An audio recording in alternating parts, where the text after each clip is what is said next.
मैं तहे दिल से आपका धन्यवाद करता हूँ। अपने जीवन की हर सांस से धन्यवाद करता हूँ। आपकी स्मृति में मैं आपकी स्तुति करता रहूंगा। धन्यवाद, धन्यवाद आपका प्रभु। बहुत बहुत धन्यवाद। कुलदीप सिंह कट्टर सरदार था क्योंकि उसका नाता महाराजा रंजीत सिंह के शाही परिवार से था।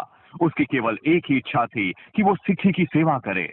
रोजाना मैं 5 घंटे तक भक्ति किया करता था। मैंने बहुत सी गुरबाणी पढ़ी है। मैंने बहुत से गुरुद्वारों में अरदास की है। मैं संतों द्वारा दी गई शिक्षाएं बहुत सुना करता था। मैंने अपनी 1 एकड़ जमीन गुरुद्वारा बनाने के लिए दी है और मैंने गुरु ग्रंथ साहब का प्रकाश भी किया है। पंजाब के एक छोटे से गांव में कुलदीप सिंह अपना एक स्कूल चलाता था। जीवन ठीक ठाक लगता था कि उसकी पत्नी ने एक लड़के को जन्म दिया। मेरा बेटा 6 महीने में ही पैदा हो गया था, इसलिए वो बहुत ज्यादा कमजोर था। जन्म के समय उसका वजन 750 ग्राम था। उसकी टांगे मेरी उंगलियों से भी छोटी थी और डॉक्टर ने ऐलान किया कि वो बचेगा नहीं। और फिर भी हमने उसके इलाज की कोशिश की। वो बढ़ रहा था पर वो ना चल सकता था और ना बोल सकता था और ना ही कोई चीज उठा सकता था। कुलदीप सिंह ने सोचा कि वो अपने बेटे का स्वास्थ्य पैसे से खरीद लेगा। हमने अच्छे से अच्छे डॉक्टरों से बेहतरीन इलाज करवाया। तकरीबन 5 लाख खर्च हुए और जब मुझे पैसे की कमी हुई मैंने अपनी 4 एकड़ जमीन बेच दी। जब वो रकम भी खत्म होने लगी मैंने अपने मित्रों और रिश्तेदारों की मदद ली, पर वो भी ज्यादा देर तक मेरी मदद ना कर पाए। तो इस तरह हमारी सब बचत खत्म हो गई और हम कर्ज में डूब गए और मेरा बेटा दिन ब दिन और भी ज्यादा कमजोर होता चला गया। अपने बच्चे की समस्या का कोई डॉक्टरी इलाज न पाकर कुलदीप अपने धार्मिक अनुष्ठानों की ओर बढ़ा। मैं तकरीबन हर मंदिर में गया, हर गुरुद्वारा जिससे मैं वाकिफ था वहां जाकर अपने बेटे के लिए मैंने अरदास की। मैं अपने बेटे को धार्मिक स्नान के लिए ले गया एक कुंड में, ये सोचकर कि वो स्वस्थ हो जाएगा। हम ऋषिकेश तक भी गए और दक्षिण भारत भी गए पूजा अर्चना करने के लिए। कुछ साधु संतों से भी मिले। मैंने पशु बलियां भी दी और मैंने बाकी सभी धार्मिक विधियां भी की, पर उन सब का कोई भी मुझे फायदा दिखाई नहीं दिया। कुलदीप के सारे प्रयत्न विफल हुए। अपने बच्चे को एक सामान्य जीवन देने की उसकी आशा धुंधलाने लगी। मेरा बेटा 11 साल का हो गया पर अभी भी उसकी हालत वैसी थी। मेरे नौकर ने मेरी हालत देखी और कहा, सरदार जी मुझे लगता है आप सब जगह से हार गए हैं। उसने पूछा कि क्या वो मेरे बेटे को चर्च ले जा सकता है, पर अपने धर्म में बंधे होने के कारण मैंने उसकी बात नहीं सुनी। मैंने कहा मैं सिख हूँ तो मैं चर्च कैसे आ सकता हूँ। इसलिए मैं अंग्रेज लोगों से नफरत करता था क्योंकि उन्होंने हमारे वंशजों और पुरखों को मारा था और मैंने सोचा कि यीशु केवल अंग्रेज लोगों का परमेश्वर है, इसलिए अपने बेटे के इलाज के लिए मैं कैसे उस पर विश्वास करूं। लेकिन मैं फिर भी वहां गया। कुलदीप सिंह का चर्च में पहला आगमन उसे उलझन में डाल गया। उसके पास जवाबों से ज्यादा प्रश्न हो गए। जब मैं वहां गया मैंने बहुत से लोगों को देखा जो अपने चमत्कारों और चंगाई की गवाही दे रहे थे, जो उनके यीशु मसीह से प्रार्थना करने पर हुए थे।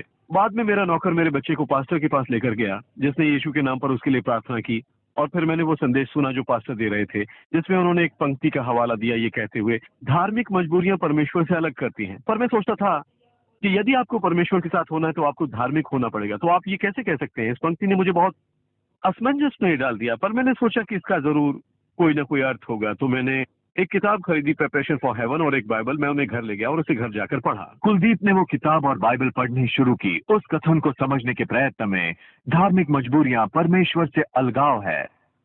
रिसर्च करना मेरा स्वभाव है, इसलिए मैंने वो किताब पढ़ी जिसमें लिखा था कि परमेश्वर का कोई धर्म नहीं होता। यीशु मसीहियों के लिए ही नहीं आए, वो सबके लिए आए। इन शब्दों ने मुझे बहुत प्रभावित किया।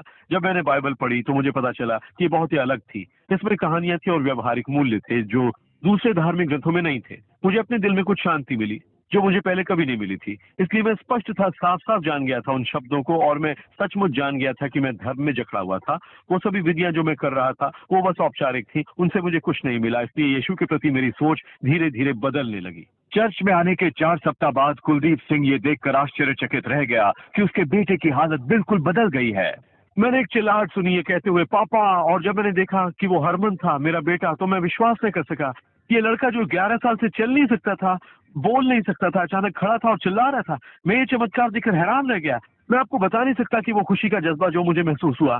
घर पर भी सब खुशी से झूम उठे। जो भी कुछ हम कहते या करते मेरा बेटा भी किया करता।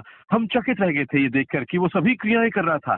तुरंत मैंने पास्टर को फोन किया और इस चमत्कार के बारे में बताया। उन्होंने कहा कि हमें इस चमत्कार के लिए यीशु का धन्यवाद करते रहना चाहिए क्योंकि उन्हीं की कृपा से आपका बेटा चंगा हुआ है। 11 साल दुख भोगने के बाद अपने बेटे को इतनी सेहतमंद अवस्था में देखकर कुलदीप सिंह का धर्म में विश्वास टूट गया, पर यीशु मसीह में बढ़ गया। उसने यीशु से प्रार्थना शुरू की और उनकी चमत्कार करने वाली समर्था पर विश्वास किया। मैं ये जान गया था कि ये धर्म नहीं है पर संबंध है जो आपको परमेश्वर के निकट लाएगा। और मुझे वो सच्चा संबंध यीशु मसीह में मिला। मैंने यीशु को अपने जीवन में स्वीकार किया और उस दिन से मेरे जीवन में सब कुछ बदल गया। मेरा स्कूल अच्छा चलने लगा, मुझे उससे मुनाफा होने लगा, सब खुशियां हमारे परिवार के लिए लौट आई। यीशु मसीह में हमें हर रोज नई खुशी मिलती है।